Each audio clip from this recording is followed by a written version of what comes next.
Hey everybody, welcome to the Crit House. We have today Dan Milnor's 5 images that he has chosen to talk to. No, that's 2. That's 2. This is 5 images. There you go. Oh, fancy. So Dan is a former photojournalist. He is now a creative evangelist for BlurbBooks. He does not like to be called an influencer, and yet there you go. Dan, welcome to the Crit House. Yeah, thank you. Yeah, the dreaded influencer nails on the chalkboard. That's me. I don't know what I am. I just know I'm not an influencer.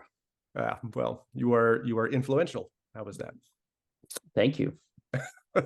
So we have started here on the Crit House talking to photographic people about 5 images that they think are worthwhile talking about. And those can be their favorite all-time 5 images or 5 images from some specific reason. So you have chosen 5.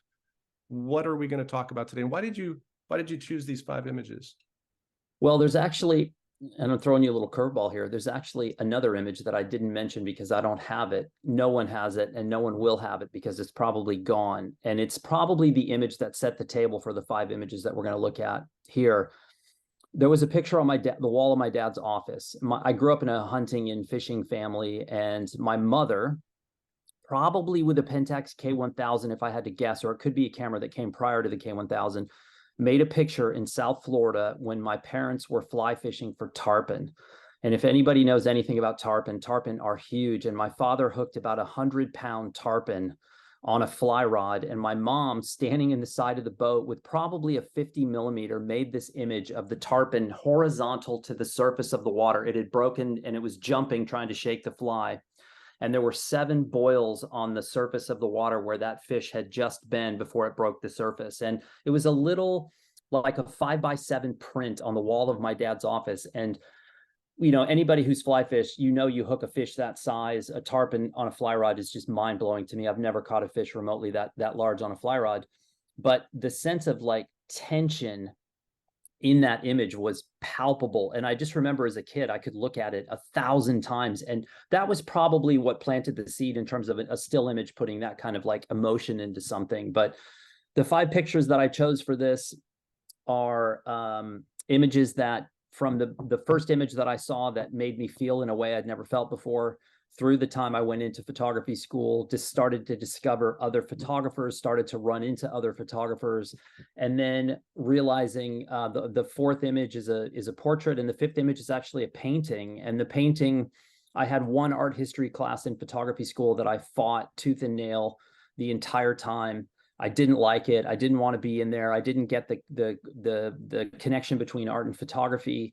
And I just realized that was such a monumental mistake. And when I walked into a museum in Boston and saw the painting that we're going to look at, it really stopped me in my tracks. And I thought, man, that's basically, with oil paint, the exact thing I'm looking for with my camera on a daily basis. And that sort of redirected my gaze away from photography and more towards the creative world and the art world in general. So those were all, and I mean, there's 50 other pictures I could have chosen for this, but some of these are literally the reason why you and I are having the conversation today.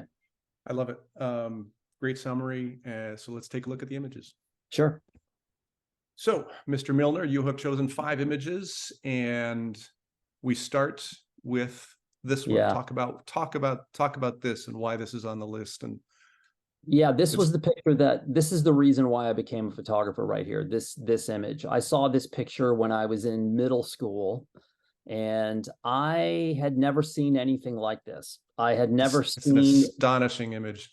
There are so many things about this. So I'm 54. I missed the Vietnam War in terms of, I remember seeing things on TV when I was very small, like black and white footage from the war, but I didn't know anything about it.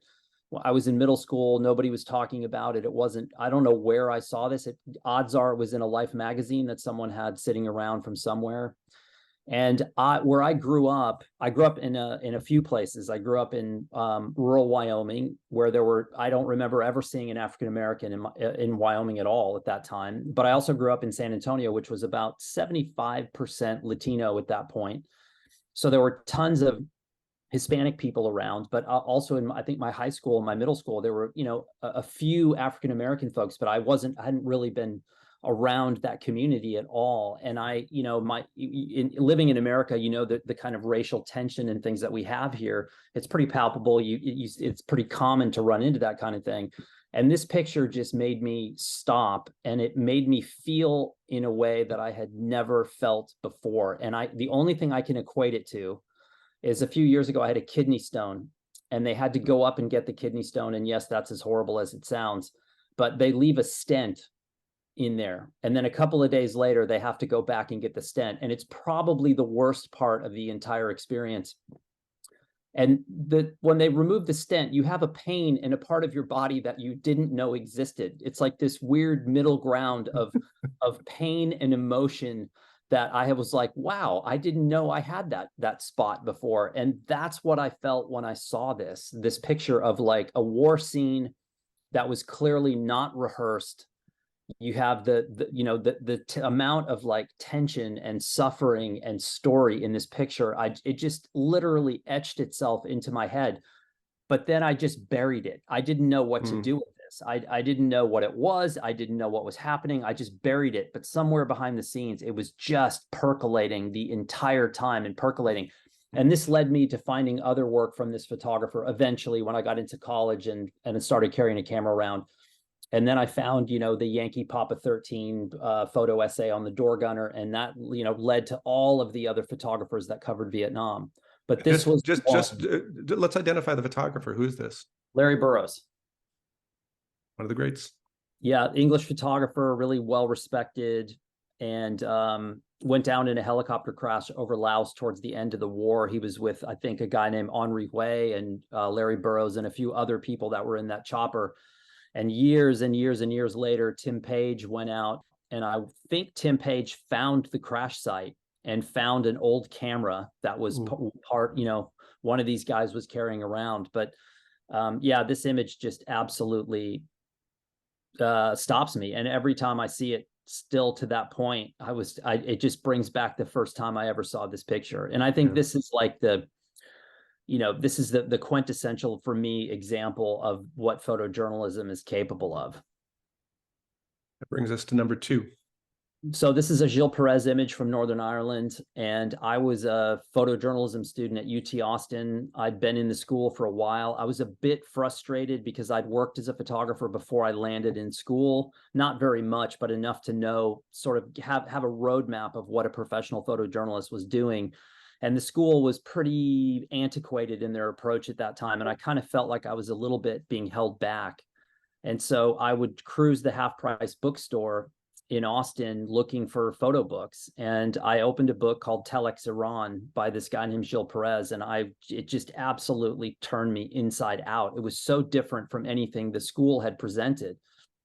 And his images were really complex and layered. And the book was filled with the telex messages from Gilles as he was covering the Iranian Revolution and the Magnum office. And it was such a revealing, personal, vulnerable look at what a photojournalist's life was really like. And it wasn't like today where everybody's pretending to be something on social, but in real life, there's something entirely different. He sort of like laid himself bare in that book, but the complexity of the images, I was like, wow, like, what is this? And then like an idiot, I left it on the shelf and didn't buy it.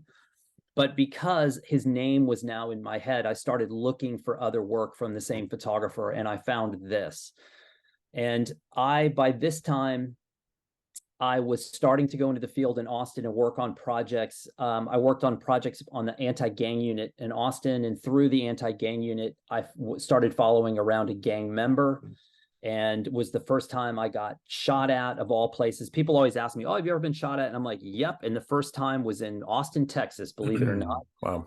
And I found this picture from Gilles, and I was like, if this doesn't personify the difference required between being a photographer and a reporter, whereas a reporter, you can write a story from virtually anywhere, although a lot of reporters obviously are going in the field, but like you have to be in the middle. And this was probably shot with a 28 or a 35. I mean, there's like no room for error. Right there. Yeah. And you look at the debris in the air and like what's coming out of this truck, and it's just like to walk out in the middle of that and shoot, I was like, man, I got a lot of work ahead of me. So yeah, and Gilles is the guy that I always follow. He's a master. If I remember right, you did a video on this and the book and Gilles' work. I'll see if I can find that and link to it for everybody at the end of this year. Number 3, sir. Number 3 is Maggie Steber. When I was a freshman at UT Austin, I was a transfer student, and I went in, and the faculty kind of on a whim at the moment said, oh, we have this guest instructor coming in. She's a photographer named Maggie Steber. And then they kind of looked at each other and they said, well, you're a transfer student, so you can't take it. And I was like, wait a minute, you just made that up. And they were like, oh, no, you can't take the class. But my roommate took it. So I was able to kind of live vicariously through him. And through that, I met Maggie, and she did a book called Dancing on Fire. And this is the cover image. And it was her work on Haiti. And she had spent so much time and so many years in Haiti. She spoke Creole, and I just was blown away by the book. And I still have I have multiple copies of the book. I still have. I was able to interview her a few years ago in Miami. And I just was blown away by the depth and the quality of this work. And it was everything from like portraiture to, dead bodies in the street, to moments like this, to covering the politicians. It was so comprehensive. And I had spoken to another photographer who was teaching at UT Austin at that point, and he said something really interesting to me. He said, you realize, and he had worked in Haiti as well. He said, when you fly to a location and you're the only one on the plane, you know how bad things are. And he said, when I flew to Haiti, there was like nobody on the plane. And I thought that's pretty interesting. And that happened to me a couple of years after this, flying into a country where there were 2 nuns on the plane and myself. And I was like, oh, it just was a creepy, creepy feeling. And it kind of reminded me of what she had to go through to get this work. But I love this picture. It's an amazing picture. And it's something to sit here and look at it while you're talking about it. Bring it home. This comes home for you, I think, in some way. Yeah, this is Georgia O'Keeffe in New Mexico, where I live now. And this was by Karsh. And Joseph Karsh, to me, is arguably the best portrait photographer of all time. And I was never an Ansel Adams guy in terms of like how I printed my black and white or looked at zone system or shades of gray, the shades of black. But this was so beautifully printed. And I've seen this as a print, printed very large. And Karsh, to me, was just the master of working with light and shooting portraits. And portraiture was not really a skill I had until later in my career, when I sort of dedicated myself to it. And I shot about 7 years of basically just doing portraits. And Karsh was always in the back of my head. When I would walk away from a scene, I would always ask myself, like, what would he do in this situation? And sometimes I would turn around and go back and keep shooting because I knew something like this potentially was out there and I might have missed it.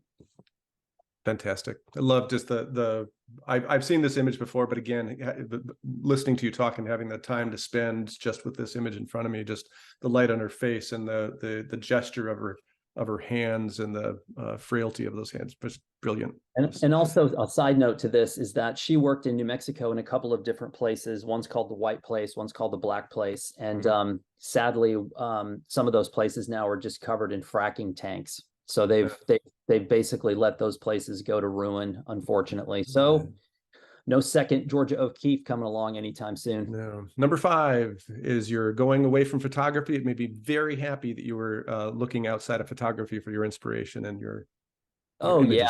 I mean, again, I could have gone 50 different ways. Music, literature is probably as influential as anything in my life in terms of my photography. And you talk about that a lot. You talk about your reading and how important that is to photography. And to you and as a person. Yeah. And this was, so I had an art history class in college and I fought it every step of the way. I didn't like it. The instructor was kind of pretentious and it was a huge class with like hundreds of people and I didn't want to be there and I didn't want to do it. And I didn't know anything about art and I just like fought my way through it.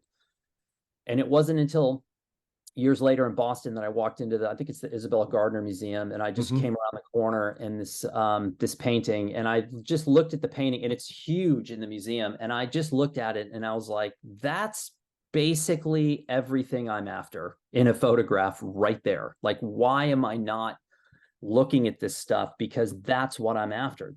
To me, that's a still photograph that I would be a dreamy photograph to have. And it really just was the thing that clicked in my head to say, look, you need to expand your horizons. And so art and illustration and design and everything else in the creative spectrum just suddenly came like flying back in. Instead of being so myopically focused on photography, I just really branched out a lot. Well, that's Dan Milnor's 5. Dan, thank you for sharing with everybody your 5 images here on the Crit House. Yeah, thank you.